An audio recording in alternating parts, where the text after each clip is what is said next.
En esta ocasión quiero compartir sobre la oración en tiempos de angustia. La oración en tiempos de angustia. Así que vamos a comenzar viendo la escritura en Isaías capítulo 26, versículos 16 al 18, que nos dice así: Jehová, en la tribulación te buscaron, derramaron oración cuando los castigaste. Como la mujer encinta cuando se acerca al alumbramiento, gime y da gritos en sus dolores. Así hemos ido delante de ti, oh Jehová, concebimos, tuvimos dolores de parto, dimos a luz viento, ninguna liberación hicimos en la tierra, ni cayeron los moradores del mundo. Jehová, en la tribulación te buscaron. Derramaron oración cuando los castigaste. Para el hombre es muy fácil olvidarse de Dios, ocupándose en sus muchos afanes, trabajos, quehaceres de la vida y también en sus entretenimientos. Y pueden aún pasar los días, los meses, los años y no acordarse de Él, no acordarse de Dios, no clamar a Dios. Y esto no sucede únicamente con no creyentes. También llega a suceder con creyentes.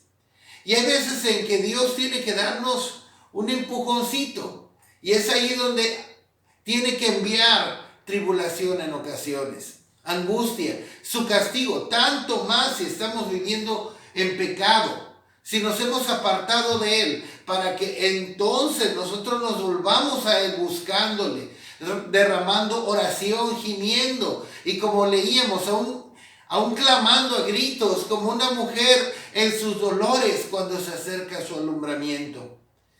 En este tiempo estamos viviendo por una época de angustias en la tierra. Y es tiempo de clamar a Dios, de orar, de buscarle, hasta que veamos su respuesta. Él nos promete en el Salmo 50, verso 15. Invócame en el día de la angustia, te libraré y tú me honrarás. Dios nos dice, invócame en tu angustia. Entonces yo te libraré y tú me honrarás. Miren, los planes de Dios son perfectos. Cuando Dios ve que el hombre se olvida de Él, Dios envía angustia. Entonces el hombre se ve orillado, se ve forzado a invocar a Dios. Entonces Dios lo libra y el hombre honra a Dios, se vuelve ahora a honrar a Dios, a buscar a Dios. Los planes de Dios son perfectos, son buenos. En el Salmo 34, verso 17, nos dice el salmista, claman los justos y Jehová oye y los libra de todas sus angustias. Este es el tiempo de buscar a Dios. Este es el tiempo de invocarlo, de clamar a Él. La oración angustiosa es poderosa. Llega a los oídos de Dios y Dios responde. Claman los justos y Jehová oye y los libra de todas sus angustias. Miren, todos lo sabemos, lo estamos viviendo, estamos a nivel mundial en un tiempo de angustia y es tiempo de clamar a Dios. Es tiempo que nos volvamos a Él, haciéndole oír nuestra oración, nuestro clamor a Él. Ahora vamos a ver en Filipenses capítulo 4, verso 6. Nos dice, por nada estéis afanosos, sino sean conocidas vuestras peticiones delante de Dios en toda oración y ruego, con acción de gracias. Dice el Señor, por nada estén afanosos, por nada se angustien, por nada estén ansiosos, desesperados, inquietos. ¿Se sienten así? Presenten sus cargas delante de mí, sus preocupaciones. Recurran a mí en sus angustias. Clamen a mí, búsquenme. Sean conocidas vuestras peticiones delante de Dios en toda oración y ruego, con acción de gracias. Estamos en un tiempo en que los creyentes debemos buscar más a Dios y clamar a Él en oración. Es muy importante y clave que entendamos, pero sobre todo, que experimentemos el poder, los alcances de la oración. En Santiago 5:16 nos dice: confesaos vuestras ofensas unos a otros y orad unos por otros para que seáis sanados. La oración eficaz del justo puede mucho. La oración eficaz del justo puede mucho. La oración de aquel que ha sido justificado por la fe en Cristo. De acuerdo a Romanos 5:1, somos justificados por la fe en Cristo Jesús. Esa oración de aquel que ha sido justificado por la fe en Cristo puede mucho. La oración del justo, la oración del redimido, puede mucho. Y miren que Satanás hará todo lo que pueda para hacer que no oremos. Nos dará todos los pretextos necesarios para que sigamos siendo esos cristianitos de los cuales él mismo se burla. Porque en vez de estar orando, pueden pasar tantas horas perdiendo el tiempo en la televisión, con películas, pasando mucho tiempo en redes sociales, viendo chistes tontos o jugando jueguillos de video. Cristianos indiferentes, pasivos, relajados, con estándares de justicia y de santidad muy bajos, para quienes todo es permisible. Cristianos mundanos. Lo cual en sí es una completa contradicción, no es posible. Lamentablemente, hoy encontramos a muchos cristianos y aún ministros, muchos ministros, que con tanta espiritualidad citan Isaías 26:20. Sobre todo el 26 de marzo de 2020, haciendo alusión al 26 con el 20. ¿Y qué dice Isaías 26:20? Dice así: anda, pueblo mío, entra en tus aposentos, cierra tras ti tus puertas, escóndete un poquito por un momento, en tanto que pasa la indignación. Pero entendamos, creyentes, ministros, no se trata que nos encerremos en casa a ver Netflix todo el día. Hace poco leí un estado de WhatsApp de un pastor que decía que era una muy buena oportunidad para pasarla en familia, para fortalecer lazos familiares. Y bueno, estoy muy de acuerdo, claro que sí. Pero pone viendo Netflix. Todos juntos por un tiempo. Hasta que todo esto pase, podemos ver Netflix y pasarla muy bien en familia. No puede ser. Pero comprendamos, tú pastor, tú creyente, no se trata de esperar negligentemente a ver cuándo pasa la angustia que viene sobre el mundo. Se trata que nos volvamos a Dios en el tiempo de calamidad, que clamemos a Dios en oración, empezando por nosotros, ministros, empezando por nosotros, como nos dice Joel 2:17. Nos dice así: entre la entrada y el altar lloren los sacerdotes, ministros de Jehová, y digan: perdona, oh Jehová, tu pueblo, y no entregues al oprobio tu heredad. ¿Para qué las naciones se enseñoreen de ella? Porque han de decir entre los pueblos: ¿dónde está su Dios? Es tiempo que los ministros se levanten, sean valientes y oremos y levantemos a nuestras iglesias como un poderoso ejército de oración, pero que empecemos nosotros. En este tiempo mi oración en gran parte también es por los pastores, por los ministros, que nos levantemos del sueño y podamos levantarnos junto con nuestras iglesias, yendo nosotros por delante y luchar en oración porque las cosas cambien. No solamente esperar a ver cuándo pasan, sino nosotros orar para que pasen cuanto antes, para que podamos ver una diferencia, para que podamos ver que las cosas cambian en respuesta a la oración, como vamos a ir viendo en este mensaje. Y repito, no se trata que esperemos muy ocupados en entretenimientos vanos, a ver cuándo pasa, a ver cuándo se acaba, sino que en oración luchemos para que esto termine cuanto antes. Solo Dios puede hacer que las cosas cambien.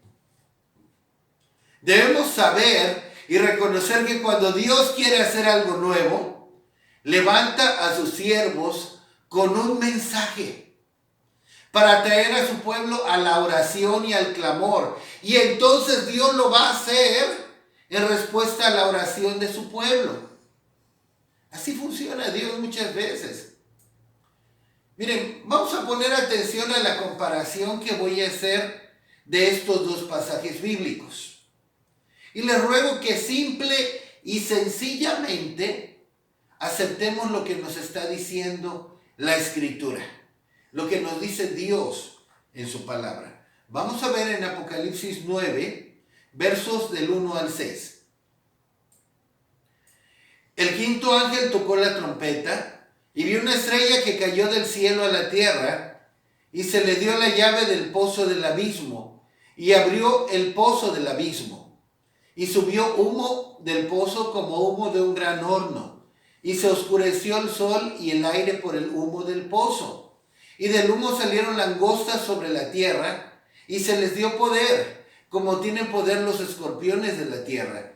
Y se les mandó que no dañasen a la hierba de la tierra, ni a cosa verde alguna, ni a ningún árbol, sino solamente a los hombres que no tuviesen el sello de Dios en sus frentes. Y les fue dado, no que los matasen, sino que los atormentasen 5 meses. Y su tormento era como tormento de escorpión cuando hiere al hombre. Y en aquellos días los hombres buscarán la muerte, pero no la hallarán, y ansiarán morir, pero la muerte huirá de ellos. Es interesante. Apocalipsis nos habla de 3 series de 7 juicios que vendrán sobre la tierra. Y van a ser marcados primero los 7 sellos en Apocalipsis 6 al 8:1. Después vienen las 7 trompetas de Apocalipsis 8:2 al 9:11 y del 11:15 al 19. Y de ahí encontramos las 7 copas de la ira en Apocalipsis 16, versos del 2 al 17. Y aquí estamos leyendo en el tiempo de la quinta trompeta, que salieron o saldrán del abismo, del pozo del abismo, del infierno. Langostas a las que se les dio poder para atormentar por 5 meses a los hombres que no tuvieran el sello de Dios en sus frentes. Iban a atormentar a todos los hombres, pero iban a respetar a unos hombres, a los que tuvieran el sello de Dios en sus frentes. Miren, claro, debemos comprender que Juan está hablando en tiempo pasado porque son las cosas que él vio, pero vio las cosas que sucederían en el fin. Está hablando en pasado porque él las vio, pero son cosas que tendrán su cumplimiento en los tiempos finales que estamos por entrar o que estamos entrando. Miren, repito, es interesante que en el tiempo de las trompetas, habrá personas con el sello de Dios en sus frentes, que serán guardados, serán respetados, que quienes no van a ser tocados por estas plagas. No serán atormentados. Y miren, no voy a sacar conclusiones al respecto. Solo me voy a quedar con lo que estoy leyendo y todos estaremos de acuerdo. Vemos personas con el sello de Dios en sus frentes en esos tiempos de plagas y de grande angustia que vendrán sobre la tierra. Aquí no se está hablando, repito, de un tiempo en que vendrán grandes calamidades a la tierra, pero van a ser guardados y librados aquellos que tuvieran el sello de Dios en sus frentes. Pero ¿quiénes son aquellos que tendrán el sello de Dios en sus frentes? Y por ende serán librados. Por ende serán librados de estas plagas. Por supuesto, todavía no entramos a ese tiempo. En ninguna manera quiero decir que ya entramos a ese tiempo. Pero ¿quiénes serán esos que serán librados de esas plagas tan terribles que vendrán sobre la tierra y que tendrán el sello de Dios en sus frentes? O más bien, pregunto, ¿quiénes van a tener ese sello? ¿A quiénes Dios le pone el sello en sus frentes? Miren, podríamos sacar conclusiones e interpretar la Biblia a nuestra manera, como muchos hacen a su conveniencia. O más bien, no a su conveniencia, porque nos conviene interpretarla a la manera de Dios. Como muchos hacen a su agrado, mejor dicho. Pero dice la Escritura que ninguna palabra de la Escritura es de interpretación privada. Más bien debiéramos dejar que la Biblia interprete a la Biblia. Entonces así podemos estar seguros que no seremos extraviados. Entonces, ¿quiénes serán aquellos que tendrán el sello de Dios en sus frentes? De esto nos habla Apocalipsis 9:4. Ahora vamos a Ezequiel 9:4. Dice así la Escritura. Y le dijo Jehová: pasa por el medio de la ciudad, por el medio de Jerusalén, y ponles una señal en la frente. A los hombres que gimen y que claman a causa de todas las abominaciones que se hacen en medio de ella. Aquí encontramos que el Señor manda a poner una señal, un sello, en la frente de aquellos que gimen y que claman por las abominaciones que se cometen. Y vamos a encontrar que en los profetas constantemente se liga el pecado con hechos abominables. Entonces, ¿quiénes recibirán el sello de Dios en sus frentes? Aquellos que gimen y claman a causa del pecado que se va aumentando, incrementando en las naciones, no solo en Jerusalén. Aquellos que gimen y claman en oración, en angustia, son los que recibirán el sello de Dios y serán librados del mal. Ahora quisiera hablarles sobre la oración insistente. Muy relacionado con lo que estamos hablando. La oración en tiempos de angustia ha de ser una oración insistente. Vamos más allá. Vamos a ver qué tipo de creyentes busca Dios. Isaías capítulo 62, versos 6 al 7.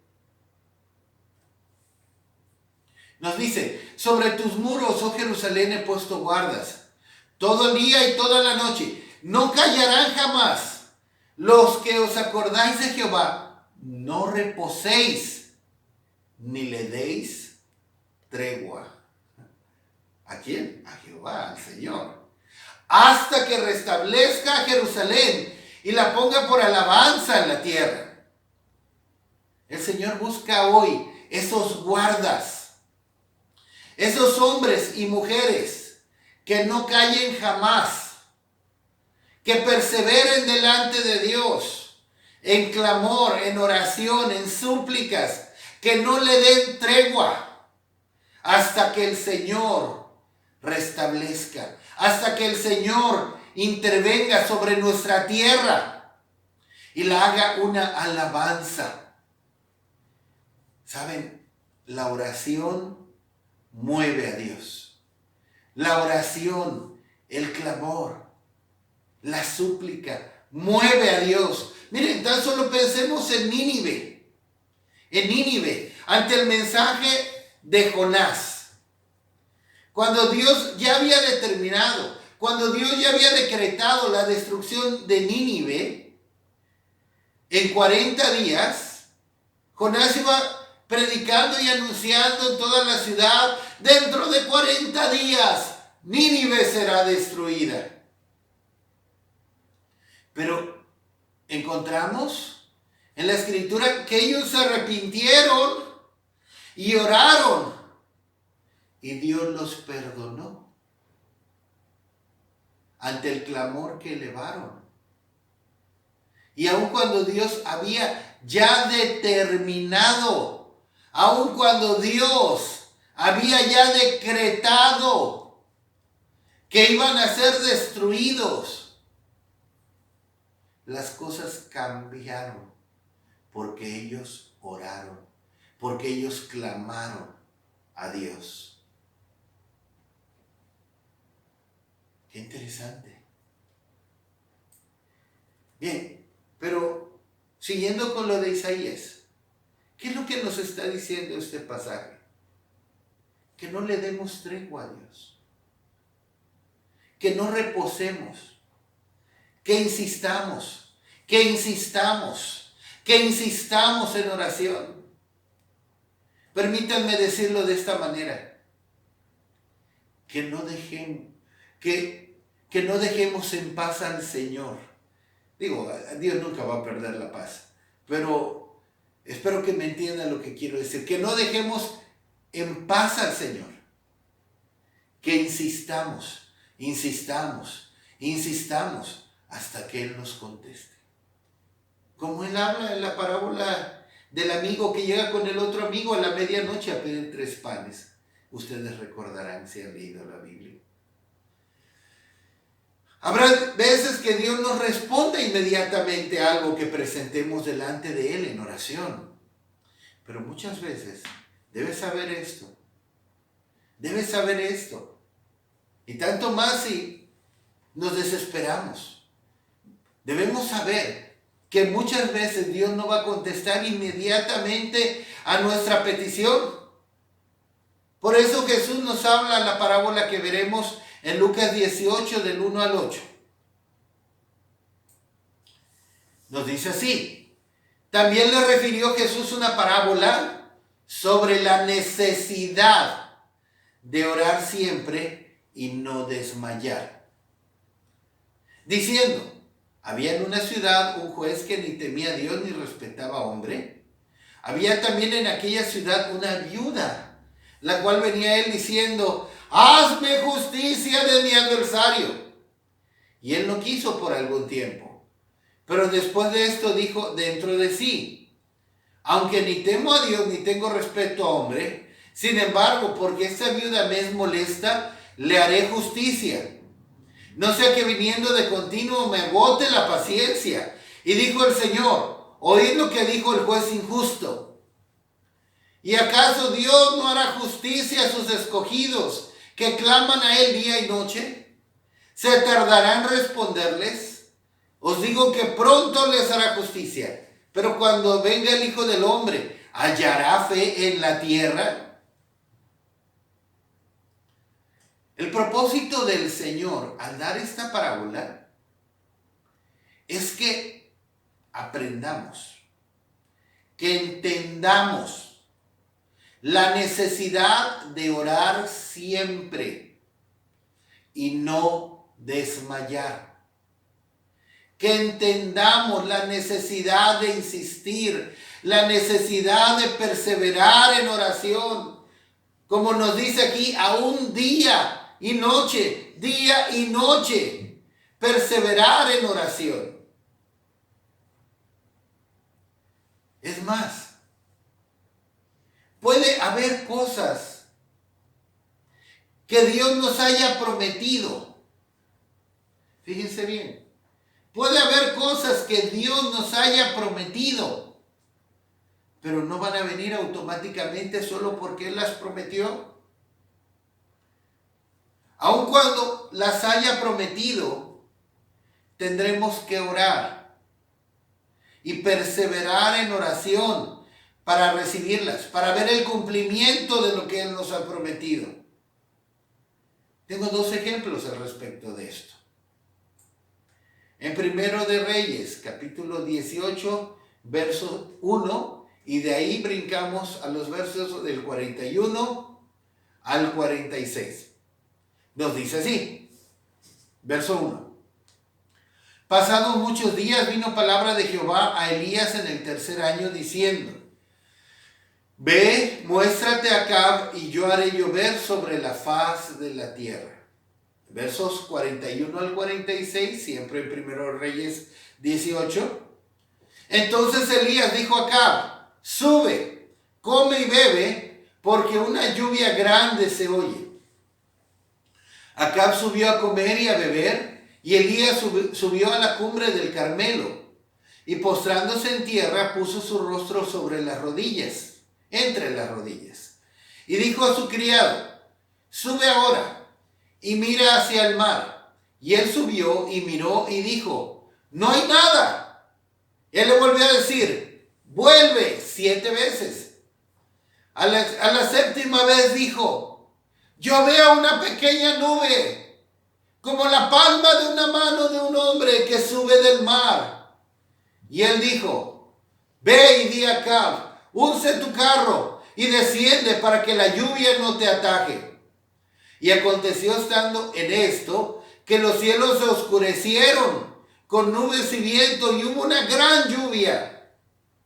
Y subiendo Acab vino a Jezreel, y la mano de Jehová estuvo sobre Elías, el cual ciñó sus lomos, y corrió delante de Acab hasta llegar a Jezreel. En tiempos del profeta Elías, Dios había detenido la lluvia por espacio de 3 años y 6 meses, para tratar con la maldad del rey Acab. Por cierto, el rey más impío del reino del norte de Israel. Para tratar con la maldad de Acab y con la maldad del pueblo, Dios detuvo la lluvia por 3 años y medio. Pero llegó el momento en que Dios ya iba a traer la lluvia. Así que le dijo a su profeta, es lo que vemos en el verso 1, que fuera con Acab y le dijera: Ya voy a hacer llover. Voy a hacer llover. Para que le llevara el mensaje, porque Dios ya haría llover. Pero ¿qué hizo Elías? Después de darle el mensaje a Acab, no fue a su casa a jugar Xbox. No fue a jugar jueguitos de Xbox. No. ¿Qué hizo? Se puso a orar. Se puso a orar 7 veces hasta que vio la lluvia venir. ¿Qué hacía Elías? Se arrodillaba y ponía su rostro entre sus rodillas. Y oraba y clamaba a Dios. Se enderezaba y le decía a su siervo: Ya viene la lluvia. No. Entonces, segunda vez, estaba orando y orando. Se enderezaba: Ya viene la lluvia. No, aún no viene. Y así por 7 veces. Hasta que a la séptima, el siervo le dijo: Ya veo una nube. Veo una nube del tamaño de la palma de una mano. Entonces Elías mandó decirle al siervo: Ya dile a Acab que una grande lluvia se viene. Pero si notamos, encontramos que Elías no se fue a encerrar a su casa a esperar a que solo se dieran las cosas, aun cuando Dios, porque Dios ya lo había prometido. No, se puso a orar, se puso a clamar a Dios para ver ese cumplimiento. Tenemos un caso más en el Nuevo Testamento, donde vemos la misma idea. En Hechos 1, del 4 al 5, de ahí brincamos al 13 y 14, y de ahí brincamos al capítulo 2, versos del 1 al 4. Vamos a dar lectura. Hechos 1, del 4 al 5. Y estando juntos les mandó Jesús que no se fueran de Jerusalén, sino que esperasen la promesa del Padre, la cual les dijo: oísteis de mí, porque Juan ciertamente bautizó con agua, mas vosotros seréis bautizados con el Espíritu Santo dentro de no muchos días. Jesús, poco antes de ascender, le dio una instrucción muy clara a sus discípulos. Quédense en Jerusalén, espérense en Jerusalén hasta que reciban la promesa del Padre de la cual yo les hablé, porque van a ser bautizados con el Espíritu Santo dentro de no muchos días. Brincamos a los versos 13 y 14. Ahí están los discípulos. Ahí están los discípulos en el aposento alto esperando la promesa del Padre. Versos 13 y 14 en Hechos 1.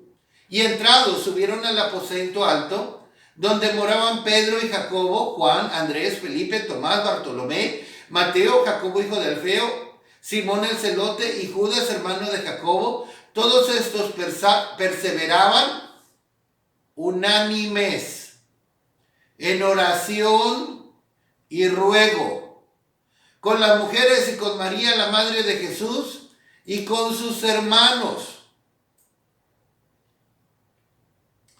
Ahora vamos de una vez a Hechos 2 del 1 al 4.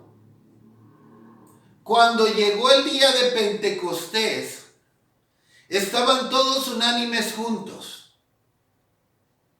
¿Y qué estaban haciendo? En oración y ruego. Lo que acabamos de leer en versos 13 y 14. Y de repente vino del cielo un estruendo como de un viento recio que soplaba, el cual llenó toda la casa donde estaban sentados, y se les aparecieron lenguas repartidas como de fuego, asentándose sobre cada uno de ellos. Y fueron todos llenos del Espíritu Santo y comenzaron a hablar en otras lenguas, según el Espíritu les daba que hablasen. El Señor le dijo a sus discípulos que esperaran juntos en Jerusalén por la promesa del Padre, de ser llenos del Espíritu Santo. Entonces, esos discípulos entendieron lo que no muchos discípulos del día de hoy entienden en este tiempo. ¿Cómo es que hay que esperar en el Señor? ¿Cómo es que debemos esperar en el Señor? Aun cuando Él ya nos haya prometido algo. Y aun cuando Él nos haya dicho: voy a hacer esto contigo, con tu familia o con tu iglesia. ¿Cómo hay que esperar en el Señor? ¿Acaso viendo la serie Narcos? ¿Estaban los discípulos viendo la serie Narcos ahí en el aposento alto? Por supuesto que no. Perseveraban unánimes en oración y ruego. Por cierto, por 10 días.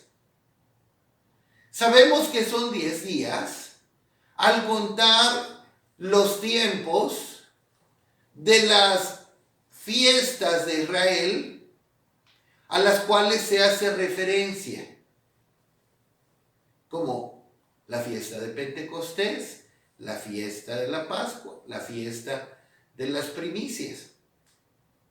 Entonces, comparando varios versículos en la Escritura, podemos tener claro que ellos esperaron por 10 días en oración y ruego, hasta que repentinamente vino el Espíritu Santo y cayó sobre ellos de manera poderosa, bautizándolos en el Espíritu Santo con la evidencia del hablar en otras lenguas.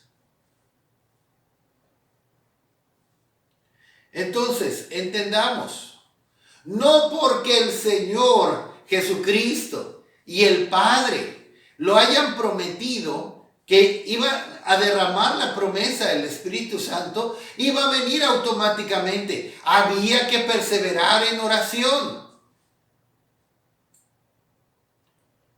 Y después de hacerlo, el cumplimiento de la promesa vino. Podemos ver en la Escritura constantemente que hay bendiciones, que hay promesas de parte de Dios que únicamente nos van a venir en respuesta a la oración. Como nos dice en Lucas 11:13, Jesús dice que si nosotros como padres, siendo malos, damos buenas dádivas o regalos a nuestros hijos, ¿cuánto más nuestro Padre dará el Espíritu Santo a los que se lo pidan? Pero hemos visto oración perseverante, oración perseverante. Y estamos en este tiempo, un tiempo de angustia, un tiempo de dificultad a nivel mundial. Es un tiempo en que debemos tanto más perseverar en oración, perseverar en oración, clamar a Dios en oración, y Él nos librará y librará cada nación de este mundo de todas sus angustias. Y es algo que podemos ver constantemente en la Escritura, perseverar en la oración. En Romanos capítulo 12, verso 12, nos dice así: gozosos en la esperanza, sufridos en la tribulación, constantes en la oración, constantes en la oración. Como les decía, no siempre Dios va a responder de inmediato a nuestras oraciones, a nuestros clamores. No siempre lo va a hacer de inmediato. Tendremos en ocasiones que perseverar y ser constantes, constantes y constantes hasta que veamos la respuesta de Dios. Y Él es fiel en responder. En 1 Tesalonicenses, verso 5:17, un verso muy conocido, dice: orad sin cesar. No dejes de orar, no dejes de orar. Persevera en la oración. Persevera en la oración. Sigue orando. Si oraste hoy, qué bueno. Gloria a Dios. Si oraste ayer y antier, qué bueno. Gloria a Dios. Pero ora mañana, ora pasado mañana y sigamos orando. Orar sin cesar. En Lucas 18:7, que ya mencionamos, dice: ¿y acaso Dios no hará justicia a sus escogidos que claman a Él día y noche? ¿Se tardará en responderles? Notemos el plural.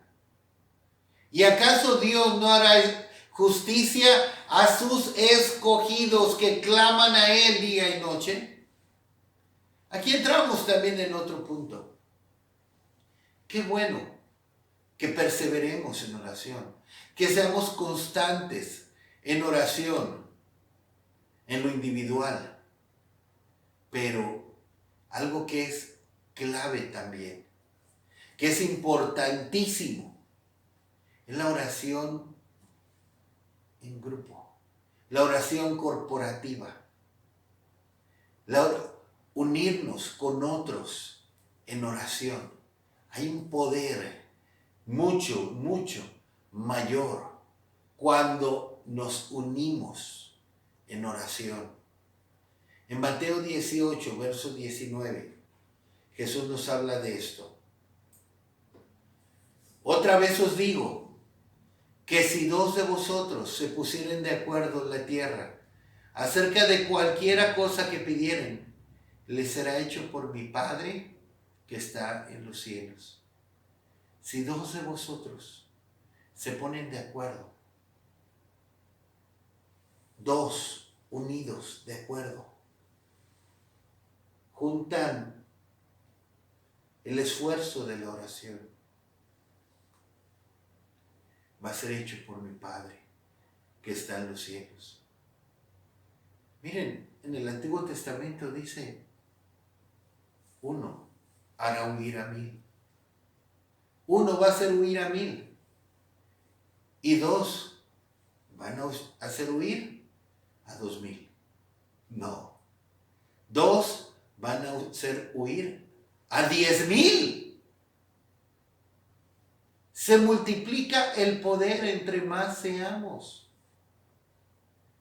Si dos se ponen de acuerdo, hay una mayor fuerza en la oración. Pero ¿qué tal si 10, si 20, si 30, si 100, 500, 1000 nos unimos en oración? Nos unimos con otros en oración y clamor delante de Dios. Oh, las cosas cambian. Las cosas cambian. Dios es movido por la oración. Por eso concluimos con un verso muy conocido. Segundo de Crónicas 7:14.